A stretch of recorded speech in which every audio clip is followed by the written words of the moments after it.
Thank you. We are calling the Ways and Means Committee to order at 3 p.m. Let the record reflect that all committee members are present. That brings us to our minutes for July 16th. I would move the minutes from July 16th. Thank you. We have a proper motion. All in favor, say aye. Aye. Opposed, passes. And is there any virtual participation or any public comment at this time? All right. If anyone desires to come, we'll give them the floor. So we're moving on to discussion action item B, the resolution for the grant acceptance certified local government grant program, West Side Neighborhood Espanola Plat Survey. We have Andy here to speak to it. So take it away. Thank you. You may remember that I was in front of you earlier this year, January. This was a certified local government program that we were a part of since 2000. Actually, I think that's 1997.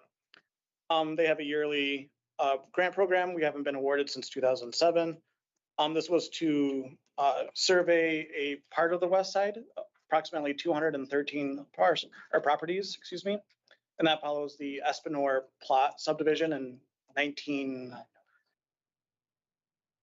I think, getting some of my dates confused.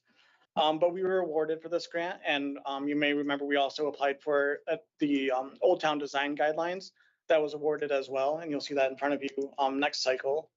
Yeah, this is just a grant acceptance, and we hope to get our contract signed as soon as it's approved, or if it's approved on Monday. And then we will solicit bids for a contractor. And I hope, I might be a little naive, but my hope is that we can still take photographs this fall when the leaves fall before winter starts, because that's the best time for these photographs. Thank you. Does the committee have any questions? Nope. I'll entertain a motion. Move the resolution in the grant. All right. Motion is on the floor. Proper motion on the floor. All those in favor say aye. Aye. Opposed? Passes. Thank you. Thank you. Thank you. Thanks, Andy.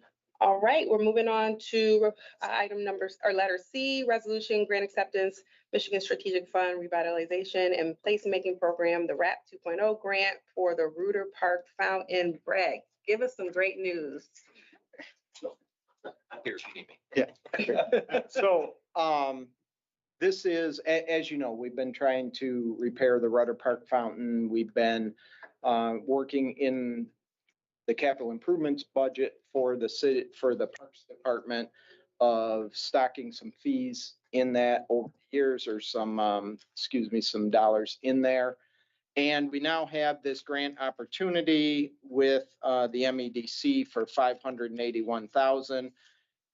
I did send over a report on the Reuter Park Fountain, and that's a very recent report with some numbers. So we have some not to exceed from a vendor on that. And we are looking to fund this not only with the MEDC grant, but also with the grants match within the Parks Department, within our CIP budget. So along with the dollars that we have already set aside for the Reuter Park Fountain. The goal is to have this completed in summer of 2027. Thank you. Any questions from the committee? So I'm just clarifying, it's 1.5 million total.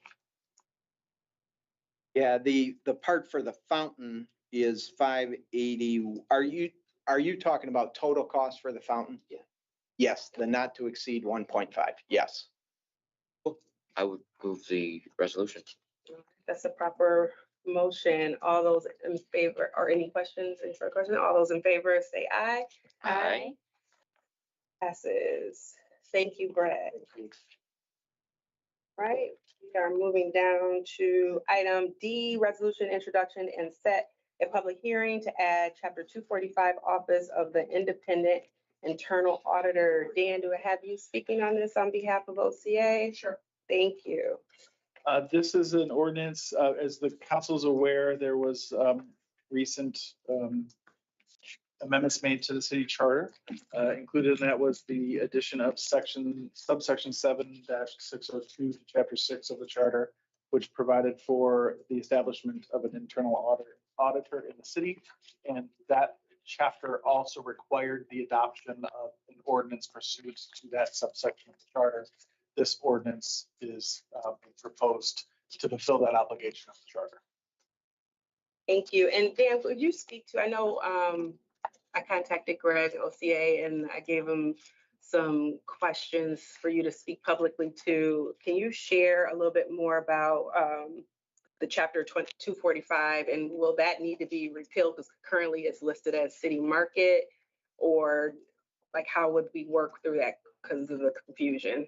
Actually, I can speak to that, and I don't know the status of all the, as the council's also probably aware, there's a plethora of amendments to the code that are required by the recent changes to the charter. One of them, so in the package of doing that, I drafted the repeal of that portion of the code, so I don't know where we are in that, but I can look into it. Does it have to come first? Right. It probably should. Okay, I figured that much. And then can you also share a little bit about that language? Because I know there's some language within the charter, the new charter, but it's different from what's currently been drafted, such as like the difference between agency versus department. Can you elaborate a little bit on that? As far as actual differences, that's one of them. The use of the word agency is unique into the charter. Throughout most of the code, the word department is used throughout. So just for purposes of clarity within the code, that was the term used for departments and sub-departments. So it would be just departments. It's a more inclusive term. The other issue, or sorry, not the other issue, the other difference that does exist is, and this is operation of law, but just for purposes of clarity, it would limit that the internal auditor would not have the charter authority for their position over the courts. So the court is a separate entity, it's a separate branch of government, but we are the funding unit. Sometimes those lines can get blurry, and so the purpose of that difference in the code and not the charter is just to make sure that's clear for future readers. The law does operate that way, but it's just better to spell that out. I noticed that. Yep. And then can you speak to the line 19 with because in the charter, it speaks to the appointed, is mutually appointed of the mayor and city council. And then in the current draft, it says shall be appointed by recommendation of the mayor to city council. Is that? There was a discussion. Yeah. The reason the why is that by operation of law, the way it would be mutually appointed is pursuant to recommendation of the mayor and then by approval by council. And so this is just codifying the way that would work pursuant to the charter of the code. Thank you. And then lastly, when I was looking through it, can you talk through line item 19 through 21? I know it's a little confusing on that language from what the charter states versus what is drafted in here with the by August 1st and February 1st Yes. each year. So there was a fair amount of discussion about that when this was drafted. The only way that, put this, in order to make a plan for audits, which would be anticipate a plan for audits to occur in the future, it would have to be done by August 1st or February 1st for the upcoming, or sorry, for audits coming up in the future. To have a plan for an audit that would have be occurring presently as you're coming up the plan would not make sense to us. So we figured the way that was intended was to have the plan occur prior to the audits that would be coming up the next few months in the future, if that makes sense to council. Thank you. Yes. Thank you for that clarification. And if I did not explain that adequately, please let me know because it was difficult to. Will do. I just figured because once it gets to the public hearing, I want to make sure it's clear across the board. Thank you. Any other questions from the committee? I'll entertain a motion. I would move the resolution setting the public hearing. Great. For motion, any other discussion? All right, all those in favor say aye. Aye. Opposed, passes, and this is public hearing will be set for, But didn't he say you have to repeal we the have to other one repeal first? it. So We can do the hearing, we just can't vote on this That's for right. final passage. Okay, so you're gonna have the hearing? Okay. And then we'll sit Then on it till sit. they refer Yeah. the other one. Yeah, we could, just can't. I will check on the status of that and get back. Great, thank you, Dan. Right, moving on, Oh, yeah, I'm sorry. Did you ask me the date? It would Yes. be the September 14th date. September 14th. Yeah. Thank you. Okay, moving on to the next item, resolution, introduction and set a public hearing, amend chapter 230, add section 230.02 to allocate funding. This will be a question because currently it says for supportive housing services, but it looks like it's changed to safe and secure This was housing. tabled in. This was It tabled, was so in May I 21st. need a motion to, Move to remove it from the table that's proper or motion. put it on the table, Yep, whatever. that's proper motion. All in favor, say aye. Aye. Opposed, passes. So bringing that resolution forward for the, to allocate funding for this now safe and secure housing initiative. And Peter and whomever that would like to. be Yeah, part of this so I want to conversation. thank, first of all, HRCS and EDP and the mayor's office. We did have some productive conversations over the last several months, couple months, to address some of the concerns that were raised as part of building this out. You did note, Madam Chair, that the name has changed a little bit. That was out of concern that HRCS does a very specific function of whatever it used to be called. So, yeah, supportive housing. So we changed the name to avoid the confusion there. That we wanted to do secure and safe and secure housing, really focusing on the physical nature of what we're trying to accomplish, but while still maintaining a little bit broader definition. And I did check with Greg before we changed the name because we haven't had a public hearing.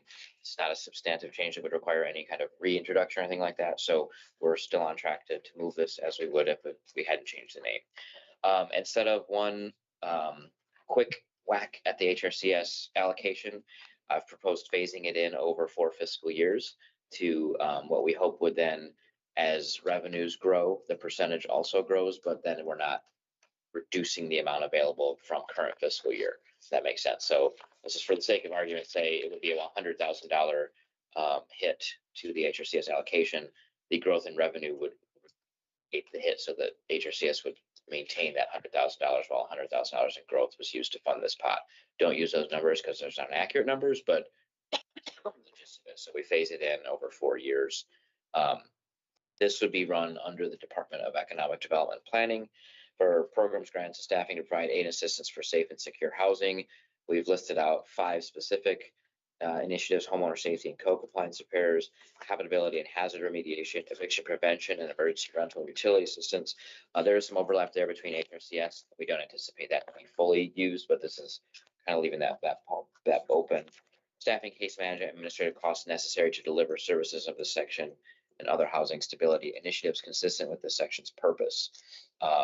That's pretty much it. We, I think, changed the definitions around, tried to take in some account for some concerns from both departments, as well as some of the things I wanted to maintain as lines in the sand for me as the ordinance. The goal is to provide a dedicated stream of revenue to look at the physical side of housing that we haven't. We do some things. I know Raleigh's to shop, and as well as HRCS does some homeowner repair programs and things like that. But this is my hope at dedicating those resources as we look at growing some of the services that the departments do using these allocations and general funds. I didn't want this to get lost in the future creations of future budget priorities. Obviously, councils in the future can undo this if they wish, but this was my attempt at looking at a problem and trying to find some funding for it without raising taxes. Without raising taxes, that's key. Thank you, Councilmember Spatafor. You talked about the 3 pieces: homeowner safety, code compliance repairs, the habitability and hazard remediation. You mentioned there's some overlap of the eviction prevention and emergency rental and utility assistance. How can we separate those pieces? Because I thought that HRCS does utility assistance Sure. as well. And so does BWL and others. And it turns out also that EDP does some physical home repair stuff, and HRCS administers some physical home repair Okay. programs as well. So they've managed to play nice in the sand. I think that as long as we left a lot of broad authority here, they can be used for these things. Mhm. It doesn't have to be used for these things. And then staffing. For instance, eviction prevention, let's say you make something, apply for a grant, fix it so you don't get evicted. I don't think that covers rapid rehousing and things like that, but there, Like refrigerator furnace. sure, I leave it open to the administrators of those programs to decide kind of. And the mayor has said that to me too. If there's things they don't want to move out of a department, they won't. Yeah, no, that makes sense. I love the idea of this ordinance as far as having it where we can divert some of that stream to those, because that's what we've been hearing from our residents. Staffing, what would the staffing look like under EDP for case management? Where, like, do you have the capacity to do, what is case management, I guess? Because I know you said it's pretty broad. So what would that entail? Like, is that also fall underneath the human service purview? Raleigh didn't write this language. Okay, Yeah, so what we're looking at is, so you come into this and you want to do a home repair program. That is the case that needs to be managed. So it's not necessarily a case in a social work perspective or some of the things you might be thinking, but each individual program is going to require staff time administration. So you could use these funds to help with that. No, that makes sense. And so although this, and then other housing stability initiatives, what would that look like? And I know I this don't want doesn't come out of his, Yeah. but eventually this is where the funds are coming from. So can you speak to the other housing stability initiatives? I see your hand up, but I want to say it was a catch-all to say, my imagination was very limited in what this could Okay. be right now. In 5 years, rather than changing the ordinance, say, hey, we've got Over this and new over. initiative. Can we use these funds? They fit the purpose of this section, yes. Okay, thank you, I- Councilwoman. Yeah, I Rivera. wanted to say that I actually really appreciate this part, just because I think that as this is rolled out, we are going to see what the need actually is. And so then that could be, we don't have to pass a whole new initiative or an amendment or anything in order to make it happen. Yeah. And so I think that I really appreciate that part of it. And my thought here too was, I think there's probably enough need to just use all this money for number one for the next 10 years, right? But Yeah, if we find a new or interesting program, or we get a federal grant for something else that does that, we can shift the funds around and use them in the other 3 or 4 areas. There's always things you don't anticipate that Mhm. come up as important. no, I understand that. Yeah, I just wanted to see if it's like a catch-all, if there was anything in specific that you were referencing. Had I thought of anything specific, I probably would have spelled it out, but I'm not very creative and I don't do this for a living. Okay, and then to go back to what you mentioned regarding over the 4 years period of time, as things shift over whatever the future or whatnot, if the allocation is smaller, where it decreases or increases, will the percentage change too? Or will it still stay the same across the board over the 4 years? The percentage will grow over 4 years till what we wanted to reach, the final one was 0.25%. Yeah. I phased it in over 4 years so that, if revenue decreases. Yeah. The percentage stays the same, but the amount of revenue that percentage generates, this goes down.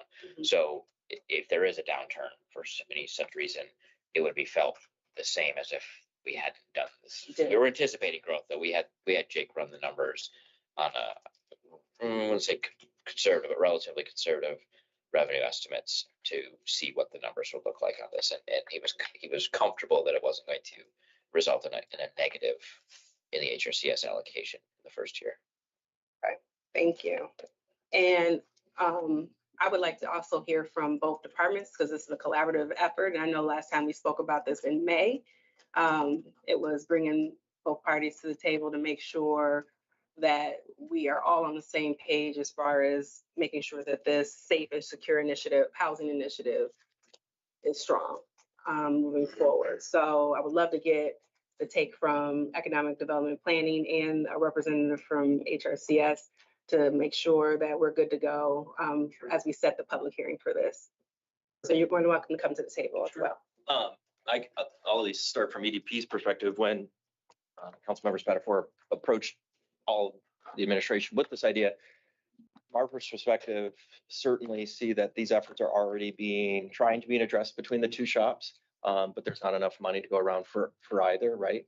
I can tell you probably have a nearly $1 billion problem facing our aging housing stock. And so while I'm appreciative of the wide range that, if passed, this allows us in future years, I can tell you that I think between Director Moses, myself, and the mayor, and what we've engaged with Councilmember Spatafor on, it's almost exclusively going to go towards home repair. first and foremost. And so the EDP for nearly 50 years has been delivering home repair through the city's annual community development and block grant allocation. It's just never been enough, still isn't enough. And so we will layer this on with the nearly $1 million of CDBG we put towards home repair on an annual basis.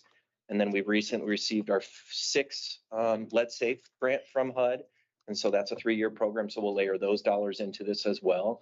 And these funds, again, if approved, will be delivered by our community development division. Fully staffed division, 2 rehab, 2 Teamsters who are fully collectively bargained, and their specific work is around rehab work. And so I believe we have enough staff. We wouldn't use these dollars to cover staff time because, again, our HUD grant pays for all of this. So truly, if approved, these dollars will go to direct to those houses. So again, from EDP's perspective, always happy to see more dollars go towards home repair. And if this, knowing that they were going towards appropriate housing services before, but if this allows the city in a way between our 2 departments to work more closely to see that maybe we can do more by merging it and blending it with our CDBG and lead, that's my hope. Is this going to work for rental and home ownership, or is it just dedicated for home? At this point, we're targeting homeowner occupied. In the future, though, we do see needs in some of our rentals, but there's got to be, that's a longer conversation. And that requires great participation from the landlord because that's a business model for them. And so we have to look long and hard about if we're going to give a landlord money to fix theirs, what are we getting from them? And we've done that in the past with our lead grant, for example. Those dollars can help rental or occupied units as long as there's either a child under 6 or a woman who's pregnant living in it. And we've worked with landlords, and where they've had those units, then they are committing those units then to 5-10-year period of affordability. And so if we were to take these dollars in the future and serve a rental to your example, we would likely look at administering some sort of perimeters like that to say, if you got home repair dollars from the city for a rental, you have to commit that unit for a period of time to being affordable in terms of who you rent it to, the income qualifications, et cetera. But right now, I would say the present need will be homeowner occupied emergency repairs. Yeah, and I was going to say, we purposely drafted it to allow for the use of homeowner or rental. So the idea is safe housing, not specifically homeowners having safe houses, but that's obviously a goal. Yeah. Not the only goal. So I was thinking like the residents that rent homes versus the full. Well, and long term, one of the things I've talked with the city attorney and the mayor's office about is creating, like we do with grass and trash, a service or program rather, where we inspect homes, and if we find them to be unsafe, we make the repairs using these funds and then charge back on the tax rolls to the landlords so that folks can stay in safe housing. But with very little recourse do they have now except putting rent in escrow and doing those kinds of things. So that's the long-term hope in this program, but we can do some good along the way. Thank you. Yeah, absolutely. Appreciate that. Yeah, absolutely. Whichever representative from. I'll start. First, I want to say thank you to Councilman Spatafor for bringing this important, very needed issue to the forefront. It is something that needs to be addressed. And so I want to, thank you all for looking at this. HRCS, it'll be a little change for HRCS with the funding. But we do look forward to collaborating with EDP on the things that we need to collaborate on. I know that our department does do eviction prevention. I'm looking at this more like red tag prevention to be able to keep people in their homes. And so, so it will be different, because we do have a contract management team that, distributes funds to some other agencies that that help with some rehab and things like that. But again, the collaboration we'll figure it out. I think one of the things I stressed with both of these folks as they helped me work through this was I don't view this as trying to be supplemental. I view this as supplemental, not supplanting. Like this is adding things and doing things that maybe. So if HRCS has got a gangbusters program going, we should keep it going. But if there's different things we should be doing those as well. But I think everyone on their teams is very helpful in getting to this draft. Thank you. My last question, I noticed that it speaks to state and federal and private sources, but not county. Is there a reason why we don't have county as another entity where we could, yes, Oh. source. Help me out where you're. Line 10 on the last page, it just says federal, state, or private sources to support housing stability. No, I mean, we could add the word county to that without a problem. Sure. Draft it, so county. I do have a question. Well, if you want, Oh, okay. One of the things that when I was reading through it, I had a question on is currently ordinance for 240.04 mentions that the human services funding that we get from the 1.35 is allocated by the HRCS advisory board. I don't see a change in this ordinance that addresses that. So would the HRCS advisory board still be the ones to make the recommendations for the grants that EDP would be issuing? Great question. that is a great question. Well, But go ahead. I was gonna say, that hasn't come up. So we're gonna, Dan, I think we'll have to check with Greg on that one to We see. could talk about it, but based on this says the allocation shall be administered by the. Yeah, but the front of the ordinance says, the 1.3 goes to HRCS board. So I guess I'd have to look at I don't see where it is. I'm comfortable moving forward with this. Then if we have to do a separate ordinance in the meantime, because this does not become effective until next fiscal year anyway. But that's a really good plan. Oh, thank you for that. Could you connect with Craig and potentially make that amendment before it gets to public hearing? It may not, it might be a separate ordinance. It would need to be a I'm separate asking, ordinance? It might be, this would have to be discussed and got back to. Okay. In the meantime, Sherry, I'm sorry, you was gonna say. No, I was just gonna say, if regarding the first change of adding county, when Add you set the county. public hearing, if you're gonna act today and set the public hearing, you could set the public hearing on the amended ordinance, adding Yes. the word county to Yeah. line 10. That's, yeah. That but is now not a this is- substantive change. I don't see an issue. Yeah. We don't have it, okay, I would so can you make that motion? move the resolution to set the public hearing for the amended resolution or the amended ordinance. Thank you, that's a proper motion, and that would be set for September 14th as well. Yep. Any other discussion? And for me, Proper motion, all those in favor say aye. I Opposed, passes, and is set for September 14th. I'm just curious, do you think, and it's okay if not, if you don't know now, would you like department representation on the 14th? I think so. Okay. That would be great. Sure. to Have both. Then if we could get if you could email the committee body once you connect with Greg, that would be great as well, Dan. And yes, I had a question. Yeah, I was just gonna add, I'm glad this is being brought to the attention, of the council. It's a big need. It was one of the things that I discussed with Alan Fox when he became county treasurer and chair of the Ingham County Housing Trust Fund. That is one of the top things I mentioned to him, and he agreed. The Housing Trust Fund has put in $7.5 million for this year's budget. Most of the money is gonna be spent next year towards homeowner repair.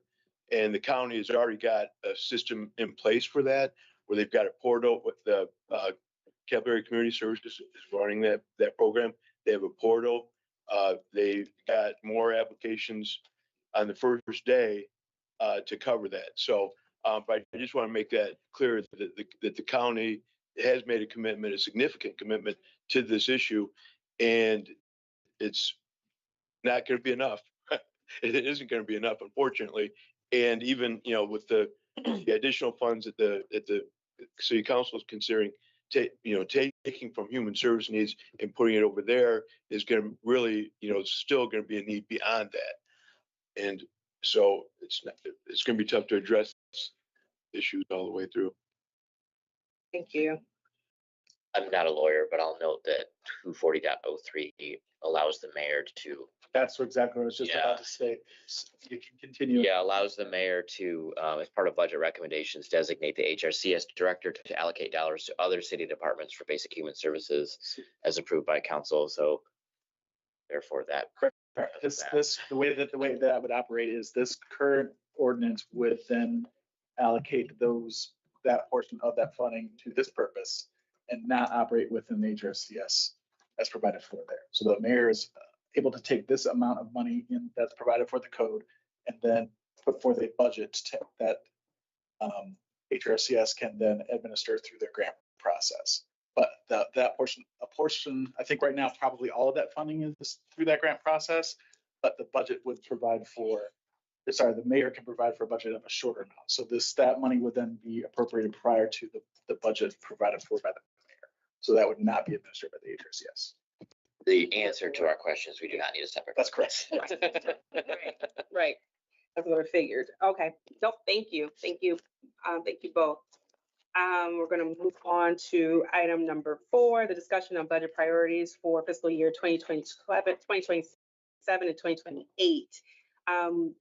I would propose that this body bring this forward at our next meeting for September 3rd, give us adequate time to prepare line items, dollar amounts per our council president's communication to the full body. No objections from No me. objections. All right. Is there any other business before this body? Right, we are adjourned at 3:31. I have to your meeting. I don't see my other members here, so. Well, I hear them. Oh, you hear 'em? Okay.